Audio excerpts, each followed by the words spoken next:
अच्छे होंगे। तो हम लोग सीख रहे थे क्या, प्राकृतिक आपदाएं। प्राकृतिक आपदाओं में हमने क्या सीखा था, अतिवृष्टि और बाढ़ क्या होता है ये सीखा। फिर सीखा था हमने अनावृष्टि और जो है सूखा। और अब हम सीखने वाले हैं क्या, उपलवृष्टि यानी कि ओलावृष्टि, हेल फॉल। ये क्या होता है, ओले क्यों पड़ते हैं, कैसे बनते हैं और इसके क्या क्या नुकसान हो सकते हैं, इन सारी चीज़ों को हम बारी बारी से देखेंगे। तो हम लोग क्या देखते हैं, ओले बनते कैसे हैं। तो जब जलवाष्प की बूंदें, क्या, जब जलवाष्प संघनित होकर जम जाता है, क्या हो जाता है, जम जाता है। क्या, जब जलवाष्प संघनित होकर जम जाता है, क्या हो जाता है, जम जाता है, तो उसे हम क्या कहते हैं, ओला। क्या कहते हैं, ओला। जब जलवाष्प जम जाता है तो उसे हम क्या कहते हैं, ओला। और जब इसी ओलों की बारिश होती है तो उसे क्या कहते हैं, उपलवृष्टि। क्या कहते हैं, उपलवृष्टि। जब जिन्हीं जमे हुए ओलों की जब बारिश होती है तो उसे हम उपलवृष्टि कहते हैं, यानी हेलफॉल। अब हम लोग समझते हैं कि ओले बनते कैसे हैं। तो ओले बनते हैं दो तरीकों से। किससे, दो प्रकार से।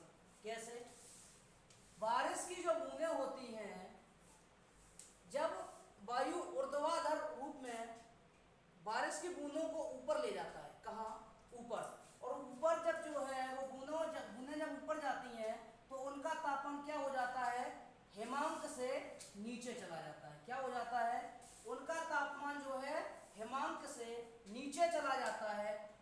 तो क्या हो जाता है, वो बूंदें जम जाती हैं। क्या होता है, वो बर्फ के रूप में जम जाती हैं छोटे छोटे कणों में। और लगातार यही क्रम बना रहता है। क्या होता है, लगातार जो है यही क्रम रहता है। तभी जब आप ओलों को काट कर देखोगे, जब लगातार यही क्रम रहेगा तो आप ओलों को जब काट करके देखेंगे तो वो क्या होता है, परत जैसी जमी होती है। क्या होता है, उसमें परत की तरह वो जमे होते हैं। जब उसे हम, जैसे मान लीजिए ये ओला है, इसको हम यहाँ से काटेंगे, ठीक है, तो हमें परत की परत दिखाई देंगी इस तरह से। क्या होगा, इस तरह से हमें परतें दिखाई देंगी, क्योंकि मान लीजिए ये जलवाष्प है, ठीक है, बूंदें हैं, बारिश की बूंद है, ठीक है। जब ये हवा ऊपर लेके जाती है तो क्या होता है, ये जम जाती है। और यही क्रम जब लगातार चलता रहता है तो इसके ऊपर ये परत चढ़ती चली जाती है। क्या होता है, जब चढ़ती चली जाती है तो इसका आकार भी बड़ा हो जाता है। और इसी तरह जब हम इसको काट करके देखते हैं तो इस पर परतनुमा दिखाई देती है। ये ओले ही होते हैं, ठीक है। तो आपने इस चीज को समझा। जब तापमान हिमांक से नीचे चला जाता है तो जो है पानी की बूंदें जो है जलवाष्प संघनित जो जलवाष्प था वो जम जाता है, तो क्या बनता है, हमारा ओला बनता है। क्या बनता है, ओला। और इसी ओले की बारिश को कहते हैं उपलवृष्टि।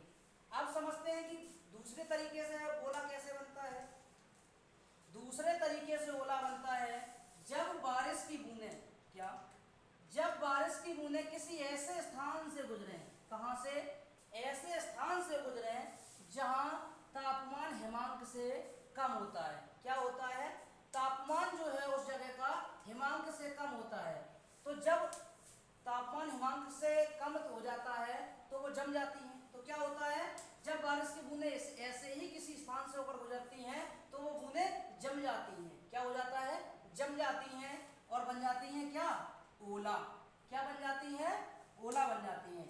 ये बन जाती हैं ओला, ठीक है। तो आपने समझा, किसी ऐसे स्थान से जिस जगह का तापमान हिमांक से कम होता है, जब वहां से बारिश की बूंदें गुजरती हैं तो बन जाता है ओला। और इसी तरह जब हवा के जो है वायु जब जलवाष्प संघनित जलवाष्प को ऊपर की तरफ ले जाता है तो जो बूंदें होती हैं वो जो है उनका तापमान हिमांक से नीचे चला जाता है तो वो जम जाती हैं और इसी तरह से ओले बनते हैं। अब हम लोग जानेंगे क्या कि ओलों से नुकसान क्या होते हैं, हानियां क्या होती हैं। उपलवृष्टि से, ओलावृष्टि से क्या क्या हानियां हो सकती हैं। तो हानियों में क्या हो सकता है, जब हानि होती है तो क्या होता है, कच्चे मकान खराब हो जाते हैं। क्या होता है, कच्चे मकान जो है नष्ट हो जाते हैं। पशु पक्षी घायल हो जाते हैं, घायल होने के साथ साथ वो मर भी जाते हैं। क्या हो जाता है, मर भी जाते हैं। सबसे ज्यादा नुकसान जो है फसलों पर भी होता है। किस पर, फसलों के ऊपर भी हमारे ओलों का प्रभाव बहुत ज्यादा पड़ता है। और क्या होता है, वृक्षों पर जो है फल लगे होते जिससे क्या होता है, नुकसान हो जाता है। क्या होता है, पेड़ों पर लगे फलों का भी नुकसान होता है, ये ओलों से बहुत ज्यादा नुकसान होता है। ओले जब गिरते हैं तो क्या होता है, किसानों के पास जो है उनकी आर्थिक स्थिति खराब हो जाती है। क्या हो जाता है, आर्थिक स्थिति खराब हो जाती है, क्योंकि फसलें उनकी नष्ट हो गई, पेड़ों पर लगे हुए फल नष्ट हो गए, उनके घर जो है थे वो नष्ट हो गए, पशु पक्षी जो है नष्ट हो गए, तो क्या हो गया, आर्थिक स्थिति खराब हो गई। जब आर्थिक स्थिति खराब होती है तो क्या होता है, भुखमरी। क्या हो जाता है, भुखमरी होती है जब आर्थिक स्थिति खराब होती है। तो समझ सकते हैं कि उपलवृष्टि ओलावृष्टि से कितना बड़ा नुकसान है। अब कारण क्या है भाई, प्राकृतिक आपदा है, इसको रोकना भी असंभव है। क्या है, रोकना भी असंभव है। तो बस हम लोग ये कर सकते हैं क्या, कि जैसे मान लीजिए